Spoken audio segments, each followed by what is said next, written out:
I am the true vine, and my Father is the gardener. He cuts off every branch in me that bears no fruit, while every branch that does bear fruit he prunes, so that it will be even more fruitful. You are already clean because of the word I've spoken to you. Remain in me, as I also remain in you. No branch can bear fruit by itself. It must remain in the vine. Neither can you bear fruit unless you remain in me. I am the vine. You are the branches. If you remain in me and I in you, you will bear much fruit. Apart from me, you can do nothing. If you do not remain in me, you are like a branch that is thrown away and withers. Such branches are picked up, thrown into the fire, and burned. If you remain in me, and my words remain in you, ask whatever you wish, and it will be done for you. This is to my Father's glory, that you bear much fruit, showing yourselves to be my disciples. As the Father has loved me, so have I loved you. Now remain in my love. If you keep my commands, you will remain in my love, just as I have kept my Father's commands and remain in his love. I have told you this so that my joy may be in you and that your joy may be complete.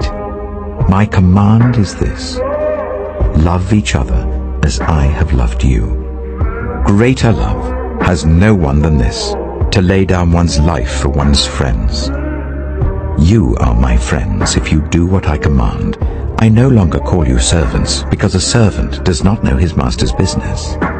Instead, I have called you friends, for everything that I learned from my Father I have made known to you. You did not choose me, but I chose you and appointed you, so that you might go and bear fruit, fruit that will last. And so that whatever you ask in my name, the Father will give you. This is my command: love each other. If the world hates you, keep in mind that it hated me first. If you belonged to the world, it would love you as its own. As it is, you do not belong to the world, but I have chosen you out of the world. That is why the world hates you. Remember what I told you. A servant is not greater than his master. If they persecuted me, they will persecute you also. If they obeyed my teaching, they will obey yours also. They will treat you this way because of my name, for they do not know the one who sent me. If I had not come and spoken to them, they would not be guilty of sin, but now they have no excuse for their sin. Whoever hates me hates my Father as well. If I had not done among them the works no one else did, they would not be guilty of sin. As it is, they have seen, and yet they have hated both me and my Father. But this is to fulfill what is written in their law: they hated me without reason. When the Advocate comes, whom I will send to you from the Father, the Spirit of truth who goes out from the Father, he will testify about me. And you also must testify, for you have been with me from the beginning. All this I have told you, so that you will not fall away. They will put you out of the synagogue. In fact, the time is coming when anyone who kills you will think they are offering a service to God. They will do such things because they have not known the Father or me. I have told you this, so that when their time comes you will remember that I warned you about them. I did not tell you this from the beginning because I was with you, but now I am going to him who sent me. None of you asks me, "Where are you going?" Rather, you are filled with grief because I have said these things. But very truly I tell you, it is for your good that I am going away. Unless I go away, the Advocate will not come to you. But if I go, I will send him to you. When he comes, he will prove the world to be in the wrong about sin and righteousness and judgment. About sin, because people do not believe in me.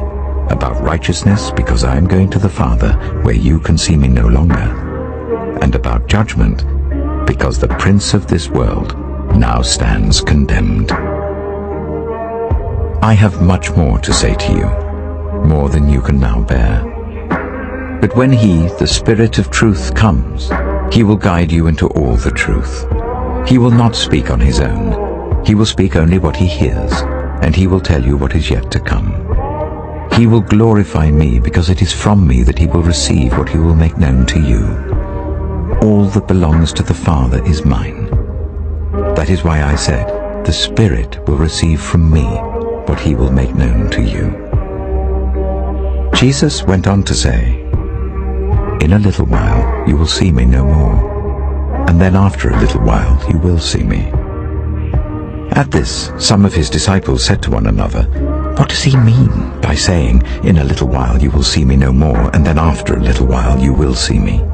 And because I am going to the Father.